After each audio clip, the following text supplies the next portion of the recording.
یا الله څوک چې مال ایثاری بندي نه لګي شوم دې بخیل یا الله د مال له تلف کا او برکت ته واخله. الله اکبر. رسول الله صلی الله علیه وسلم فرمایلی وای ما من یوم یصبح العباد فيه الا ملکان ينزلان. نشته د هیڅ ورځ یعنی هر ورځ مگر هر ورځ دو ملائک را کوزیږي د سار په ټیم کې. هر ورځ چې موږ سبا لکه نن موږ سبا څومره بندگان باندې سبا راشي الله رب العالمین دو ملائک را نازل کی. دا نن سارم راغلی دي دا پرون سارم راغلی دا سبا سارم راغلی روزانه د الله نبی دا دو ملائک راځي. څه د پاره راځي؟ دا دو ملائک الله را کوز کی. دا الله نبی فرمای دا دو ملائک دا یو دعا کوي او دا بل ملک بل دعا کوي.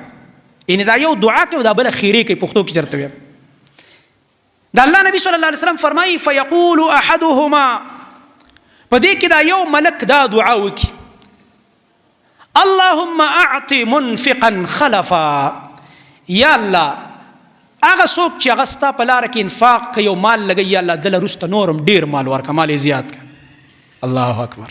روزانه یو ملک دا دعا کوي یا الله څوک چې انفاق کوي مال لګوي په محتاج او د ضرورت په ځای کې په دین باندې یا الله دله وروسته ډېر مال ورکړه.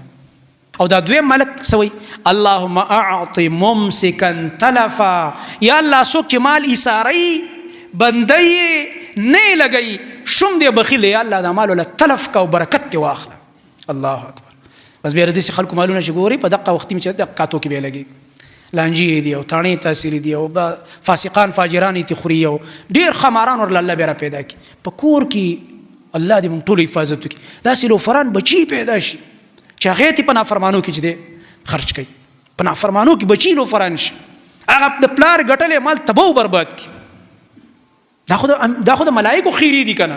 دا خو الله تعالی روزانه ملک را لېږي بخیل ته خیری کوي او چې کوم انفاق کوونکی ته دعا کوي. په دې حدیث باندې موږ ته یو شیخ خبره کوله دا عرب ډېر ښه عمل کوي.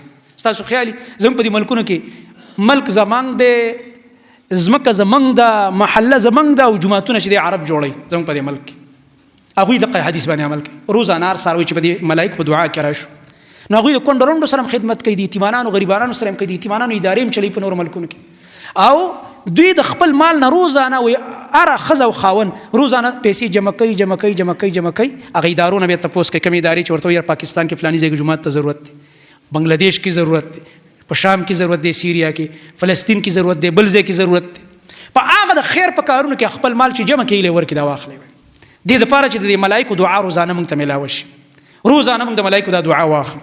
خلق دا ګټې کوي لګیا دی چې د حدیث او د ملایکو په دعا کې راشو او د ملایکو د بد دعا او د خیرونه بچو. او زموږ سوچونه په کوم ځای کې دي زموږ چې څومره حرص کوو څومره رمضان د دنیا پر ذلیله که دومره ښه ورپسې ورځې نه بلې ته ښه وږي کېږو تږي کېږو ښه سپیره کېږو زموږ حالات اړو سم نشو.